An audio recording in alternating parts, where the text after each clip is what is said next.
Habang naghihintay ng agahan sa living room, si Crystal kinausap ang kaibigan na si Eliza tungkol kay Miguel. What do you actually feel about him? Him? Si him na lang. Huwag na tayo mag-name him. Okay, Si him. Wala. Seryoso, hindi ka na umaasa. Hindi naman na. Pero gusto mo siyang kausapin. Oo, minsan. Na-clear up na, bakit ginawa yun? Diba? Akala ko ba there was something going on? Hindi ko siya tinatanong directly. Pero kapag meron kami napag-uusapan na parang nai-involve yung relationship namin, ang lagi niya sinasabi, pero we're good friends muna. Kasi one time, inas niya, favorite flower. Sabi ko, roses. Sabi niya, bibigyan kita. Binigyan ka niya. Bibigyan niya daw ako. Sabi niya, joke lang. Ano, o di muna ngayon. Ano muna tayo, we're good friends muna. Bigla siyang gumanon. So like, okay, sige. Pero gets ko naman yun kasi nga kinikilala pa namin isa't isa. So may communication naman pala kayo about it? Or biglang naglaho after that? Actually, noong una meron.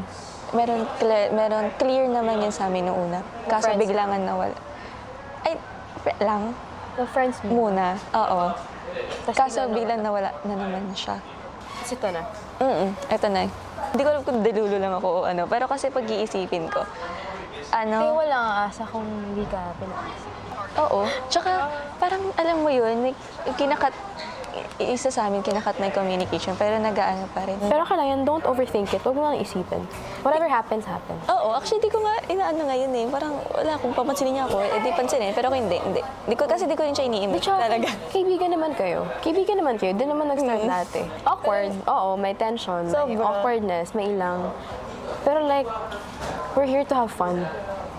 So, if naiilang ka sa kanya, let it be.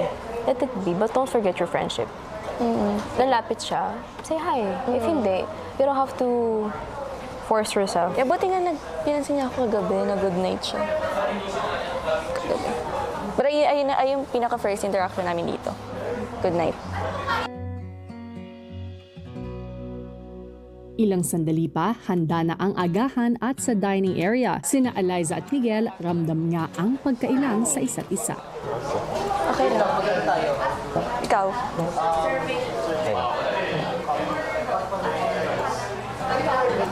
Ano yung ano mo? Yung tawag sa'yo? Determinadong dilag ng Cavite. Ay.